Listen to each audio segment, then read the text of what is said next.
BMS 2017 Punjab paper zoology paper B. Question हमसे ये पूछा जा रहा है कि डिफरेंशिएट करें प्रोकैरियोट में डिफरेंशिएट करें। Yes, prokaryote differentiate between prokaryote eukaryote, लेकिन वो कंडीशन एक हमें देता है कि उनके स्ट्रक्चर को ड्रा करके बताएं। एग्जामिनर कहते हैं मुझे कुछ नहीं पता, आप जो कुछ लिख रहे हो ना उसका स्ट्रक्चर भी बना के मुझे बताओ कि ये चीज़ें जो आप कह रहे हो कि ये फलां प्रोकैरियोट में प्रेजेंट है एब्सेंट है, मुझे डायग्रामेटिकल प्रूफ चाहिए, एविडेंस चाहिए, एविडेंस से बात करो।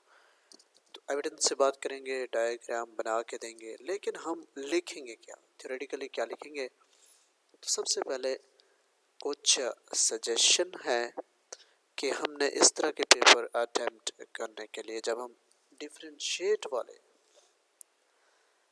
क्वेश्चन को आंसर कर रहे होते हैं तो उस वक्त में किन चीज़ों का ख्याल रखना पड़ता है। यहाँ पे जब हम प्रोकैरियोट और यूकैरियोट में डिफरेंशिएट करने जा रहे हैं तो इम्पोर्टेंट है कि हम सबसे पहले थोड़ा बहुत इंट्रोड्यूस करें दोनों सेल्स को, उनके जो जनरल कैरेक्टर है वो बताएं, डिफरेंस बिटवीन देयर कैरेक्टर बताएं, जिसमें प्रेजेंस और एब्सेंस ऑफ डिफाइंड न्यूक्लियस है।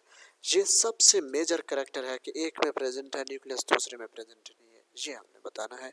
इन चीज़ों को नहीं भूलना, कहने का मतलब है इन चीज़ों को नहीं भूलना।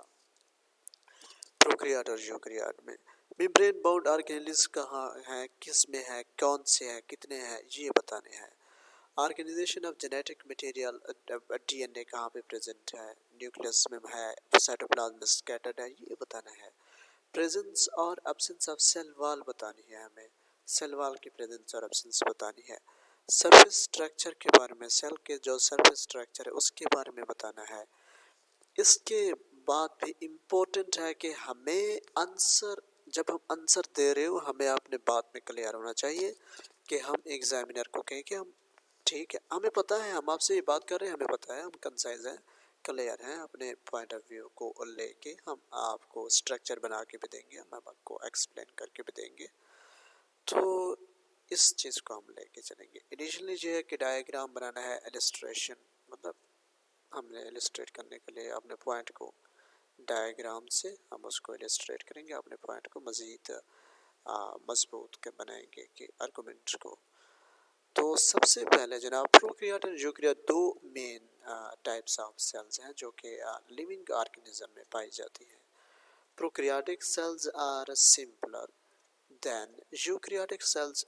यूकैरियोटिक सेल्स मोर कम्प्लेक्स हैं प्रोकैरियोटिक सेल्स की निस्बत। देखते हैं प्रोकैरियोटिक सेल्स में, ये प्रोकैरियोटिक सेल्स जनाब स्मॉल होते हैं, 1 से लेके 10 माइक्रोमीटर इन डायामीटर होते हैं।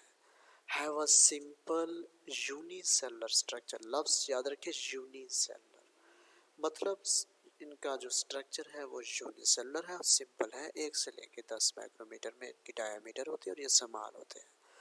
They lack a defined nucleus. Oh major main की डिफरेंस के इनमें एक डिफाइंड न्यूक्लियस, एक वाज़ेह न्यूक्लियस नहीं होता, इनमें मेम्ब्रेन बाउंड ऑर्गेनेल्स नहीं होती।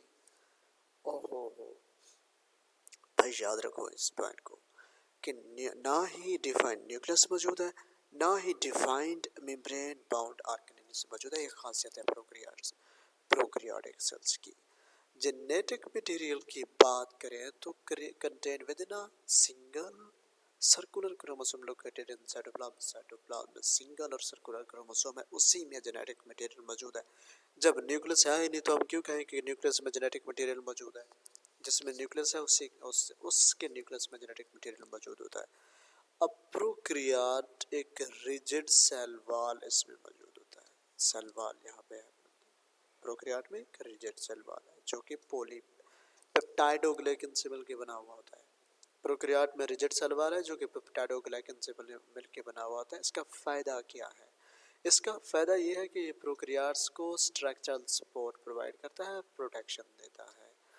They may also have a flagella. Yes, locomotion के लिए इनके पास दो स्ट्रक्चर में से एक होता है, पिलाई या फ्लैजेला, या फिर दोनों भी मौजूद हो सकते हैं। ये round and attach to surface, ये क्या करते हैं, ओमेन डेवलपमेंट में हेल्प देते हैं, और जो सरफेस के साथ अगर अटैच होना चाहिए प्रोकैरियोट्स तो अटैचमेंट में भी हेल्प प्रोवाइड करते हैं। ये प्रोकैरियोट्स था, जस्ट एक मिनट में इसको ख़त्म करने की कोशिश करते हैं। प्रोकैरियोट स्मॉल होता है, प्रोकैरियोट का जो डायमीटर है वो 1 से लेकर 10 माइक्रोमीटर होता है। प्रोकैरियोट सिंपल होता है, प्रोकैरियोट यूनिसेलुलर स्ट्रक्चर रखते हैं। प्रोकैरियोट में न्यूक्लियस नहीं होता, प्रोकैरियोट में मेम्ब्रेन बाउंड ऑर्गेनेल्स लैक होते हैं कि एब्सेंट होती है। जेनेटिक मटेरियल ऑफ प्रोकैरियोट हम देखें तो ये साइटोप्लाज्म में लोकेटेड होता है सर्कुलर क्रोमोसोम की फॉर्म में। प्रोकैरियोट्स में रिजिड सेल वॉल होता है और जो कि पेप्टाइडोग्लाइकन से मिलकर बना हुआ होता है। फायदा क्या है? स्ट्रक्चरल सपोर्ट प्रोवाइड कर रहा है, प्रोटेक्शन दे रही है। मूवमेंट और अटैचमेंट के लिए पिलाई और फ्लैजिला मौजूद है। अब बढ़ते हैं हम अपने यूकैरियोटिक सेल की जानब। अब यूकैरियोटिक सेल्स को देखें तो ये वो संभालते हैं, लार्ज है। उनका डायमीटर 1 से था, इनका 10 से 100 माइक्रोमीटर डायमीटर में इनके डायमीटर 10 से लेके 100 माइक्रोमीटर तक होती है। कम्प्लेक्स और मल्टी सेलुलर स्ट्रक्चर है इनका। डिफाइंड न्यूक्लियस होता है, याद रखें वहाँ पे ये न्यूक्लियस नहीं था, वहाँ पे डिफाइंड न्यूक्लियस नहीं था, यहाँ पे डिफाइंड न्यूक्लियस है। ये हम कंपैरेटिवली लेके चीज़ों को चल रहे हैं। लार्जर वहाँ पे का स्मॉल, यहाँ पे कम्प्लेक्स वहाँ पे का सिंपल, यहाँ पे मल्टी सेलुलर वहाँ पे यूनिसेलुलर। डायमीटर या 10 से 100 माइक्रोमीटर, वहाँ 1 से 10 माइक्रोमीटर फर्क है, वाजे याद रखना है।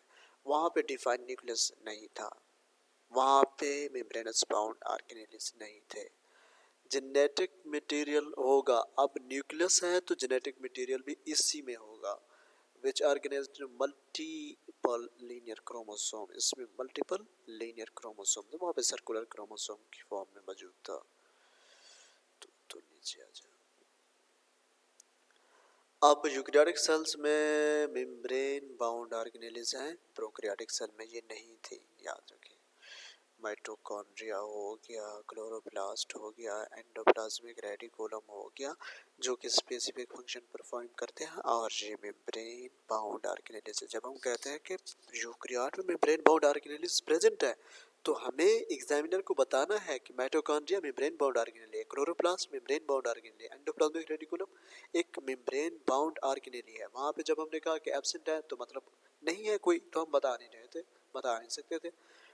The cytoplasm of eukaryotic cell is filled with a complex network of microtubules. Microtubules होते हैं, माइक्रोफिलामेंट होते हैं। ये क्या करते हैं? Structural support. मैं आपसे क्वेश्चन पूछूं कि प्रोकैरियोटिक सेल में स्ट्रक्चरल सपोर्ट प्रोटेक्शन कौन प्रोवाइड कर रहा था? तो आप डायरेक्ट करेंगे वहाँ पे एक रिजिड सेल वॉल था, पेप्टाइडोग्लाइकन से बना था, तो वो सपोर्ट भी प्रोवाइड कर रहा था, प्रोटेक्शन भी प्रोवाइड कर रहा था। लेकिन उनका यहाँ पे मुतबादिल है माइक्रोट्यूब्यूल्स, माइक्रोट्यूब्यूल्स, माइक्रोफिलामेंट। ये मेंटेन रखते हैं सेल्स के शेप को और स्ट्रक्चरल सपोर्ट प्रोवाइड करते हैं। यूकैरियोटिक सेल्स में have variety different cell structures. Okay, इनमें वैरायटीज पाई जाती हैं। यूकैरियोटिक सेल्स में डिफरेंट सेल स्ट्रक्चर हो सकते हैं, सच जिस तरह के सीलिया फ्लैजेला यहाँ पे भी हो सकते हैं, जो कि मूवमेंट और अटैचमेंट के फंक्शन परफॉर्म करते हैं। आप अच्छा सा एक प्यारा सा खूबसूरत सा सेल के दो स्ट्रक्चर ड्रा करेंगे। प्रोकैरियोटिक सेल के लिए अलग से ड्रा करें, यूकैरियोटिक सेल के लिए अलग से ड्रा करें, उनको लेबल करें। लेबल करें कि सेल वॉल, प्लाज्मा मेम्ब्रेन, ये वो एंडोप्लाज्मिक रेटिकुलम, माइटोकॉन्ड्रिया, छोटे बहुत 4-5 ऑर्गेनेल्स बनाए, क्रोमोसोम बनाए, न्यूक्लियस जिसमें है वो बनाए। तो इस तरह आप मुतमैन कर सकेंगे अपने एग्जामिनर को। निचला हिस्सा हम पहले पढ़ चुके हैं, ये आज का क्वेश्चन हमारा कंप्लीट हुआ चाहता है। तो हमने differentiate between prokaryote and eukaryotic cells by describing their structure को पढ़ लिया। तो ये था टू द पॉइंट आंसर। आप इसमें एडिशन कर सकते हैं, आप अपनी मर्जी से। एक तो ये है कि बड़े बड़े स्ट्रक्चर ड्रा करें तो क्वेश्चन कहीं पे चला जाता है। तो जब ये तो यहाँ पे है ना 330 वर्ड का है, अगर हम इसको पेज पे लिखे तो काफ़ी सारे पेज बनते हैं। शुक्रिया, थैंक यू।